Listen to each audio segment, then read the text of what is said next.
भौतिक विज्ञान शिक्षण में आज हम कार्बोहाइड्रेट प्रकरण पर पाठ्य योजना तैयार करेंगे।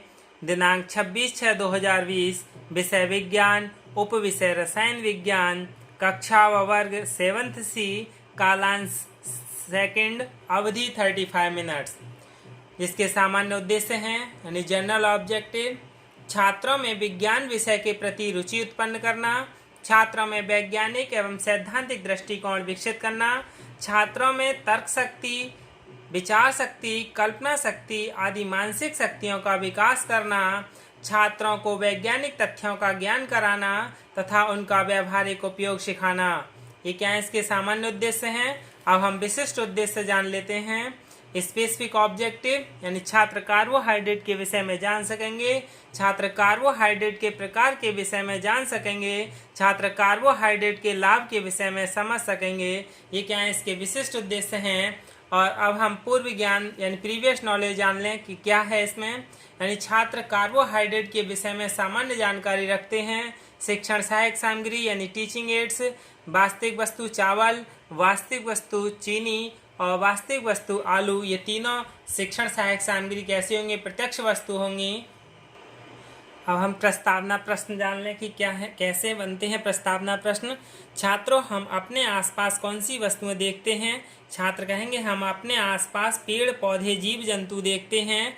हमें पेड़ पौधे और जीव जंतुओं से क्या प्राप्त होता है। जानवरों से दूध, मांस तथा पेड़ पौधों से फल फूल प्राप्त होते हैं। कुछ भोज्य पदार्थों के नाम बताइए। छात्र रोटी, दाल, चावल आदि बताएंगे। तो छात्राध्यापक का प्रश्न होगा, रोटी चावल से हमें क्या प्राप्त होता है। ये समस्यात्मक प्रश्न है, अस्पष्ट उत्तर होगा। और प्रश्नोत्तर प्रविधि है।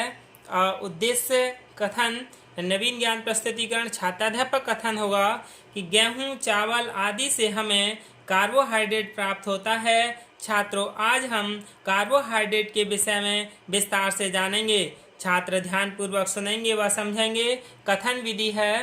पहला शिक्षण बिंदु है कार्बोहाइड्रेट यानी पूर्व ज्ञान, अनुमान, विकासात्मक प्रश्न। चावल दिखाते हुए यानी चावल हैं, पॉलीथीन में पैक हैं और इसे यानी दिखने वाली पॉलीथीन में इसे दिखाते हुए कि आप मेरे हाथ में क्या देख रहे हैं। छात्र कहेंगे हम आपके हाथ में चावल देख रहे हैं। चावल में क्या क्या पाया जाता है। चावल में कार्बोहाइड्रेट पाया जाता है। कार्बोहाइड्रेट के विषय में आप क्या जानते हैं। समस्यात्मक प्रश्न है तो अस्पष्ट उत्तर होगा। नवीन ज्ञान प्रस्तुतिकरण यानी छात्राध्यापक कथन होगा, कार्बन, हाइड्रोजन और ऑक्सीजन यानी CHO के 1, 2, 1 इस तरह के अनुपात से मिलकर बने कार्बनिक पदार्थ को कार्बोहाइड्रेट कहते हैं। कार्बोहाइड्रेट हमारे शरीर के तापमान को बनाए रखने के लिए आवश्यक होता है। सभी मीठे स्वाद में जैसे केला, अमरूद, शहद, मीठी सब्जियां आदि, इन सब में क्या है, कार्बोहाइड्रेट पाया जाता है। छात्र ध्यानपूर्वक सुनेंगे व समझेंगे। व्याख्यान से प्रदर्शन विधि और इसका मूल्यांकन प्रश्न होगा कि कार्बोहाइड्रेट में कौन से तत्व विद्यमान हैं यानी कौन कौन से तत्व उपस्थित हैं। तो दूसरा शिक्षण बिंदु है हमारा कार्बोहाइड्रेट के प्रकार यानी पूर्व ज्ञान अनुमान। चीनी दिखाते हुए, यह क्या है, यह चीनी है। चीनी का स्वाद कैसा होता है। चीनी का स्वाद मीठा होता है। चीनी में क्या क्या पाया जाता है। चीनी में कार्बोहाइड्रेट पाया जाता है। कार्बोहाइड्रेट कितने प्रकार के होते हैं। समस्यात्मक प्रश्न है तो अस्पष्ट उत्तर होगा।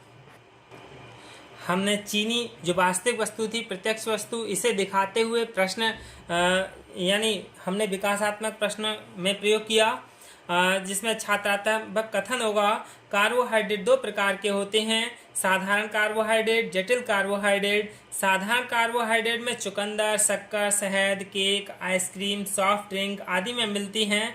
और जटिल कार्बोहाइड्रेट हमें आलू, अरबी, चावल, हरी सब्जी, खट्टे फल, राजमा आदि में मिलते हैं। छात्र ध्यानपूर्वक सुनेंगे व समझेंगे। ये व्याख्यान से प्रदर्शन विधि है। चीनी दिखाते हुए हमने समस्यात्मक प्रश्न निकाला था। कार्बोहाइड्रेट कितने प्रकार के होते हैं, ये क्या हमारा मूल्यांकन प्रश्न है। इसके बाद तीसरा शिक्षण बिंदु है कार्बोहाइड्रेट के लाभ। पूर्व ज्ञान अनुमान यानी विकासात्मक प्रश्न। आलू दिखाते हुए, यानी आलू है वास्तविक वस्तु है, इसे दिखाते हुए क्या है, छात्र कहेंगे आलू है। आलू में क्या पाया जाता है, आलू में कार्बोहाइड्रेट पाया जाता है।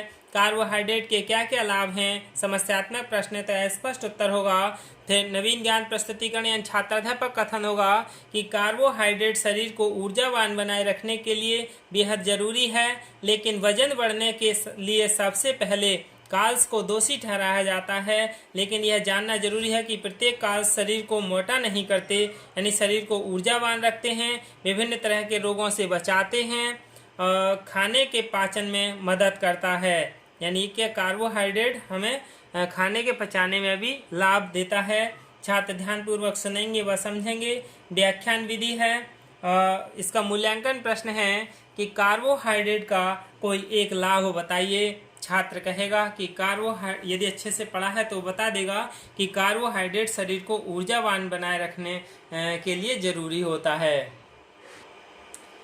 फिर इसके बाद बोधात्मक प्रश्न, कार्बोहाइड्रेट कितने प्रकार के होते हैं। यदि बालक ने अच्छे से पूरा सब कुछ पढ़ा है, अच्छे से छात्राध्यापक ने अधिगम कराया है, तो वह छात्र बता देगा कि कार्बोहाइड्रेट 2 प्रकार के होते हैं। ऊर्जा प्राप्त करने के लिए हमें किसकी आवश्यकता होती है। छात्र ये सब बोधात्मक प्रश्नों के उत्तर बता देंगे कि ऊर्जा प्राप्त करने के लिए हमें कार्बोहाइड्रेट की आवश्यकता होती है। श्यामपट्ट कार्य यानी नवीन ज्ञान स्थायीकरण, छात्राध्यापक श्यामपट्ट पर तीनों शिक्षण बिंदु यानी कार्बोहाइड्रेट और कार्बोहाइड्रेट के प्रकार एवं कार्बोहाइड्रेट के लाभ, इन सभी के लिए लिखेगा तथा छात्रों को निर्देश देगा। छात्र श्यामपट्ट कार्य अपनी अभ्यास पुस्तिका में नोट करेंगे।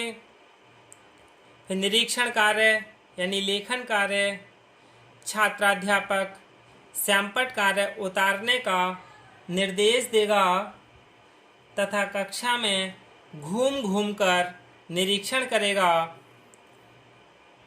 अनुशासन के प्रति सजग रहेगा, पूर्व दिवस के कार्य को जांचेगा। यानी छात्राध्यापक कक्षा में घूम घूम के निर्देश देगा और घूम घूम कर निरीक्षण करेगा, कक्षा में अनुशासन भी बनाए रखेगा और जो पूर्व दिवस में गृह कार्य दिया हुआ होता है उस पूर्व दिवस के गृह कार्य को जांच कराएगा। और छात्र क्या करेंगे, जो पूर्व दिवस में गृह कार्य था उसे अपने विषय अध्यापक से जचवाएंगे। फिर इसके बाद गृह कार्य यानी अभ्यास प्रश्न गृह कार्य में दे दिया जाता है कि कार्बोहाइड्रेट कितने प्रकार के होते हैं, नाम लिखिए। छात्र इस गृह कार्य को अपनी अभ्यास पुस्तिका में नोट करेंगे तथा घर से करके लाएंगे। ये क्या है, यही कार्बोहाइड्रेट पर पाठ्य योजना है। धन्यवाद।